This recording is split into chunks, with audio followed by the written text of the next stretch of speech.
Let's go, baby. UFC 273, episode 9, Shed2Ed. Steve picked up the win, picked up the name rights this week. Let's go. Yeah, Shed2Ed this time. Winning back my money off those lost gambling picks, but we won't talk about that until later. I want to jump into it. I want to take a look at this draft. I want to shoot first and ask questions later. What do you think? Let's go. Let's get into it. Swag. Yeah, we got some stats from last week. I went 4-3, which is okay. You're not going to make much on going 4-3. You went 1-4, not very impressive at all. But I had a look at it back a while ago. Out of the last 9 episodes that we did, including episode 0 there, out of the 9 drafts that we've each had, we've only gone below 500 twice each. Go below 500, you said? Yeah, so we've lost more than we won twice each. I'll take that. We're still working the kinks out, but yes, that's what I'm saying. I'm thinking you're having a good week, man. I took Dacus Long, so I lost first pick, so you're up first. You know, I forgot that Curtis Blades has the ability to put the hands together. He did it against Junior Dos Santos, got that TKO win then, and he needed to remind everybody, I have hands too, so he went in there and he knocked out. Some people think it was an intentional decision. He wanted to stand and bang. Yeah, I heard a lot of the same things there. He wanted to make a point, wanted to prove a point, wanted to say that he's not just a wrestling guy, not just a one-dimension fella, and he came out and showed it. He put a stamp on that fight as he intended to, and he's looking for a title fight. If you're trying to hype yourself out, knocking the other guy out is a great way to do it. We've seen that time and time again. We've seen guys get skipped over for title shots because the fight went to decision. So let's take a look at the draft battle. You took Volkanovski, the champion, in the main event slot, the heavy favorite. Top of the card. Yeah, I mean, I love Volkanovski. I mean, who doesn't? At the odds here, I wanted to take Volkanovski. I think he's going to win. I'm not going to waste a chance to take him at even odds in the draft fight. So I'm going to take him to start off. That's right. You know, bet $3 to win $3 on Alex Volkanovski. That's a good bet. And I love a Korean Zombie. You know, I didn't have to make that choice of taking Zombie at even money just for the sake of the hype. So thank you for giving me Korean Zombie. I took Petr Yan. Looking at the top 3 fights on this card, seemed like the easiest pick, honestly. He was winning the first fight. He's looked stellar in his last couple of fights. Sometimes you start watching the Yan fight, and Yan starts slow. Sometimes he'll give up the first round. It's because he's figuring out how to beat you, and then he'll beat you for the other 4. And great style. It's nail biting to watch him fight, and I'm looking forward to that fight. Yeah, should be great. Should be a really interesting rematch. I don't think I've seen the first one. I didn't go back and rewatch it, anything like that. So I'm excited to see what kind of bad blood these guys got. I would say look for Yan to trip. Sometimes when they close the distance and the punches aren't happening, he'll look to grab you and just swing his foot and knock your feet out from underneath you, or grab you by like an arm and throw you onto the ground. So look for Yan to try to trip up Sterling and keep the wrestling from happening, just throwing him down and trying to score a couple of points and making Sterling scramble back up to his feet. Right on. Rocky Pennington, your second pick overall. Yeah, I seen these really high odds there, the 118 to 123. I figured I was going to end up with one of them, so I just jumped down a little bit, grabbed Rocky here. I really like Raquel Pennington at this point in time here. I haven't seen very much from Aspen Ladd. She's only fought once since we really started this whole draft process, and she didn't win that one. So looking back to 2020, 2019 for her last win, maybe she'll come back. Doubt it. Yeah, I got a couple of notes on the Aspen Ladd. 2-2 in her last 4. She got that short notice loss to Norma Dumont, which I, unfortunately watched the whole fight waiting for something to happen. Her coach was yelling at her like, fight better, win the fight, and then she didn't. So that was tough to watch. And then before that, she had a round 3 win over Yana Kunitskaya. Yana is off, having her kid. Congratulations, Yana. But third round, Aspen Ladd put the hands together, took her out. So 2-2 in her last 4, it could go either way. And 2.65 is pretty spicy odds. Look like a bit of money is flowing in to Pennington. Looks like the line's a bit inflated, maybe. Yeah, well, you might not be able to get the same odds there now, but I'll take it for the draft for sure. I took Ian Gary. I think that he's halfway between hype train and just the better fighter. I don't think the money line's been rushed too much on Ian Gary. 123 is just, I think he's going to take this fight over Darian Weeks, and I'm going to take him for second in this draft. Yeah, not a problem there. Kind of what I expected. So I hopped back up, grabbed the next heavy favorite there, Kazmat. So returning to where we started here, Kazmat was it my first pick The Ever? first draft pick in the history of draft dating back to UFC Fight Island, Darren Till versus Robert Whitaker. Khamzat Chimaev was the very first drafted fighter in the history of fight draft battle. Legendary. Legendary pick. So he can't let us down here. He's going to win it. Give me $3 big. You know, he said he's going to smash everybody. So let's see it, Khamzat. Mark Madsen, Mark the Olympian Madsen, coming off a split decision win over Clay Guida. That's what made me take Mark. When you're watching fights, you want someone who's not just going to score the KO in round one. What you really want is someone who's going to win every single round of every single fight. And I think Mark is getting to the point where he's starting to figure things out. Olympic gold medalist, I believe, in wrestling, and he's starting to figure this MMA game out. We're going to see how this one plays out. Right on. Yeah, you're awfully confident taking an underdog there in the third round, but I'll allow it. Hey, we're hyping up Mark Madsen this week. Don't let me down, Mark. I had a bad run last week, so maybe I can put something together this week. A couple of spicier picks to balance it out. Last 24 fights, underdogs have won 12 of those fights, Steve. That's true. That's why we got to mix it up a little bit. And you took Mike Mallet. You went to that favorite side over Mickey Gall. Yeah, I'll clean out some of the favorites here now. Mike Mallet, the only Canadian on the card that I could find. So I'll take some Canada Power for this one. Canada Power. I went with Piera Rodriguez. Not really loving Kay Hansen's or Piera Rodriguez odds or histories. Let me see what I got on these two. I just got that Kay Hansen's on a 2-fight skid, so I didn't like that side. When you're the underdog and you're on a 2-fight skid, not super in love with what I'm seeing there. So I went Rodriguez. Yeah, sometimes I don't mind taking those plays because you kind of play it out like how's the story going to go. You're on your ass. You got to come back from a 2-fight skid. So Kay's going to get it done, right? No, probably not. Smelly told me to fade Kay, but I'm not allowed to right now.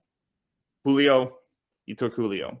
Yeah, I wasn't really sure which way to go with this one. Julio Arce shown up pretty well, fighting some good competition. But Daniel Santos, he hasn't fought since 2019 there. So Julio had a great coming back story there in 2021. Who did he fight on his first one back? He got a win over Andre Ewell. Julio is 4-3, 2-2 in his last 4. So he's fighting some top-tier competition, like you said. So the losses could kind of be accounted for.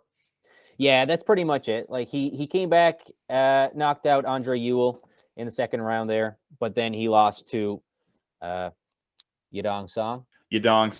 Expect a round 2 finish for Julio Arce here. Leaning for round 2 on Julio. We're just going to go 3 round 2s in a row. Yeah, let's go with it. Let's see it. Smelly also was leaning Tisha Torres this week. Is that right? That is right, yeah. So Tisha Torres lost 4 in a row.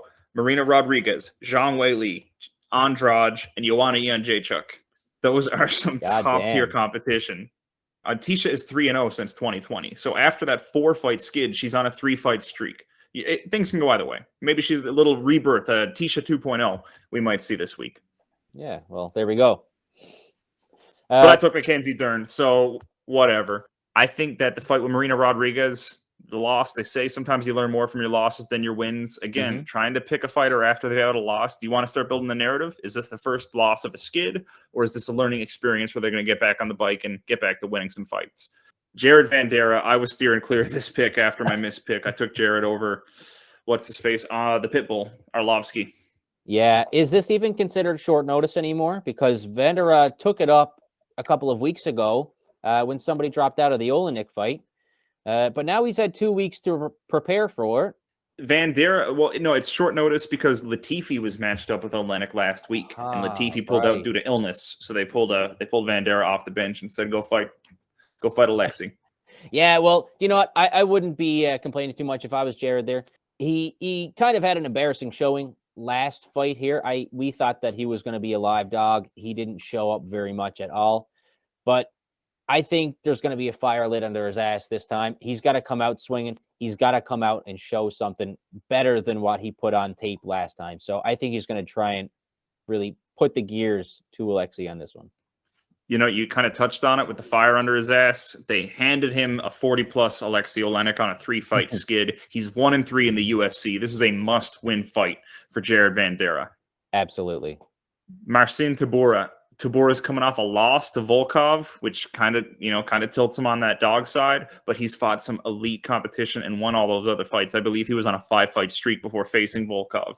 And we're looking at Rosenstrike. Now, Rosenstrike is on, let me check real quick. Rosenstrike is on a 6-fight zigzag skid. So Rosenstrike will win a fight and then lose it. And he's been doing that for his last 6. And he is due for a win. But I think we're going to see him go on a little too skid after this one. Well, we'll see what happens with that then. Should be a good fight, though. It should be a good fight. I'm looking forward to the stylistic matchup. Yeah, talking about zigzag skids or zigzag streaks there. That's exactly what Anthony Hernandez has been doing. His last 5, he has 2 wins, 2 losses, and a no contest. He just can't put 2 wins together, and if he gets a loss, he gets back in the win column? That's right. So he won last time, so expect him to get knocked out this time. That's okay. You are leaning into the zigzag, and I'm attempting to break the zigzag. Yeah, that's true. But I had a look at Josh Fremd, up-and-comer here. His last fight that he lost was to Gregory Rodriguez for the LFA title in the division there. So, he's not fighting horrible competition there, even though this is his UFC debut. That's a good point. If someone's fighting at championship level in an organization that's respectable, like Bellator or LFA, what have you, you can expect them to show up and have that talent going forward into the UFC as well. Yeah, but these guys here, Josh Fremd, 6'4".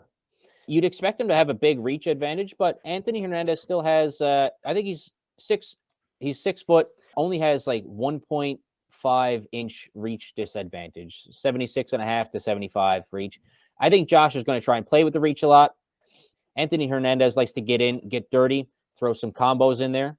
Hoping it's going to be around 1 KO for Josh because he's seen a lot of those. But if we get to the wrestling stages of the match, I think Anthony Hernandez is probably going to take him down. He's had a couple of submission victories in the last couple of fights there. So, yeah, that's a spicy bet, right? That 2.6 for Josh. You're kind of counting on Josh to get in there, force, like you said, the range so he can land his power shots. Yep. And then, like you said, Hernandez want to keep it dirty, not afraid to go for a takedown. So if he hangs out too close, a close range, wrap the arms around, maybe throw the guy down. Yeah, pretty much. And I had a look there. Josh got wobbled a couple of times in that fight against Gregory Rodriguez. But when I watched the Anthony Hernandez fight and he got wobbled, he would shoot for the takedown, buy himself some time. Even if Josh gets him with a couple of shots there, look for him to shoot for a takedown. Josh might get him with a knee. He loves his knees. So we'll see how that one goes. Nice. So we got the draft up, and this is Steve's gambling picks of the week. Yeah, my gambling picks for the week. So I'm going to keep a couple of dogs there that you took during the draft, Mark Madsen and Marcin Tybura. I didn't really like all of the uber favorites on all of these ones. The 1.18, the 1.17. You look at the live odds there for Alex Volkanovski. He's up to 1.11. It's just an amazing amount of money that you'd have to put down on him to win anything at all. So, switch it around, see if the Korean Zombie can put in a flashy knockout there in the main event, get you some money back. Aljamain Sterling, I mean, this one's just playing Dana White there. He's just going to give him the obvious decision. Is that right? We're going to see what happens. We're going to, like Dana likes to say, we'll see what happens. Yeah, we'll see what happens. I like Rocky. Ian Gary, maybe he will win it, but for the odds there, I'll flip that around. Kamaev, same thing. Probably gonna lose this bet on Gilbert Burns, but if one of these big bets on the plus 500 or plus 300 odds works out there, then we got our money back easily. But if one of those heavy favorites loses, then that's a shit ton of money gone. That's very true. I did a little number crunch a moment ago, and if you put $17.50 on the Korean Zombie, you're going to turn that into $100. But if you put $90 on Volkanovski, you'll turn that to $100. So you got to risk a lot more money just to make that same end result. Yes, sir. What else I did? I took a look at $21.50 on Gilbert Burns. You can turn that to $100, or you could put $83.50 on Khamzat Chimaev and turn that into $100. Swing back. We'll run through the card, talk about what we're actually looking forward to seeing and when we can see it. Here we got the Nerd Limbs. Julio, first fight of the night. And then we got Vandera Olenek to top off the Nerd Limbs this week. Yeah, that should be some Nerd Limbs going to be pretty good. Julio Arce and Daniel Santos. I'm not sure about Daniel Santos' fight style. Julio's pretty patient there, just likes to box around for a little bit. So it's going to start off a little bit slow there. The Josh Fremd, Anthony Hernandez fight is going to be a banger as far as I know. The over-under is set to 1.5. Most the favorite is the under 1.5. Expect a round 1 knockout either from Josh Fram, round 2 submission from Anthony Hernandez. Anything like that's going to go on. You take a look at that weight class, middleweight, 185. That's when you really start seeing the knockouts tick up. Then we got the prelims. We got Mickey Gall and Mike Mallet. Now, Mickey Gall, 8-fight zigzag streak due for a win this week. So we'll see if that comes up for me. I'll lean zigzag for that. Okay. We got Aspen Ladd and Raquel Pennington. What's that? Rank 4 fighter versus rank 7 fighter in the women's bantamweight division. Raquel Pennington has been in this division for a while. You know, the worst selling pay-per-view of all time is when she fought Amanda Nunes. So she knows the UFC game. And she's on her way back to a title shot. Maybe she can get a couple more buys. But I'm going to tell you, they will not make Pennington Nunes 2. Count on it. No, they probably won't. Nunes deserves some bigger competition than that, I think. That's a good point. And Amanda Nunes, well, to win her title back, right now, Juliana Pena is champion at 135. Right. But yeah, I was kind of surprised to see Tybura and Rosenstrike on the prelims here. This is pretty common for a pay-per-view bout. They'll put a heavyweight fight right before the buy time. Right, yeah. Get some hype going on to get people pushing by. And I think this is definitely some hype. You just look at the money lines. Aspen Ladd is now on the dog side of things at plus 165. Tybura at plus 130. A pick I can get behind. So these are some spicier fights. And then Darian Weeks, Ian Gary. I think that there's a lot of banger potential in that fight. I think people have their faith in Ian Gary because he can swang and bang. Take a look at that main card. If you got $64.99, you can join us on that main card. Madsen Pichel kicking it off. Yeah, so we got that hype train for Mark Madsen, is it? I'm hype training Mark Madsen. Plus 110 is not too hypey. I think that Mr. From Hell Pichel is a elite fighter. So this is going to be a massive test for Mark Madsen. This is his welcoming party to the top tier competition in the UFC. Right on. You know, lightweight is such a deep division that Pichel's not even ranked. Yeah, man, it's crazy to break that top 15 in any of these divisions. You regularly see like on the early prelims or some of the prelims there, fighters ranked 144, fighters ranked 85, stuff like that. They're all still fighting high level competition inside of the UFC. To be ranked is actually insane here. That's a good point. And the rankings, you fly through them. As soon as you join the UFC, you can be the number 70 or 80 guy, but you can beat a guy who's top 15 or top 20 in a couple of fights and just skyrocket up the rankings. Yeah, I see that all the time. Guys jump from 204 up to like 150, up to 75, and then up to 25, shit like that. Tisha Torres, Mackenzie Dern at Pick'em. Going to be an interesting fight. I think it deserves that pay-per-view showcase. 5 versus 7, middle of the road for the division. Both of them have a couple of losses that are just holding them back from that top 5 position in the rankings, like you were mentioning.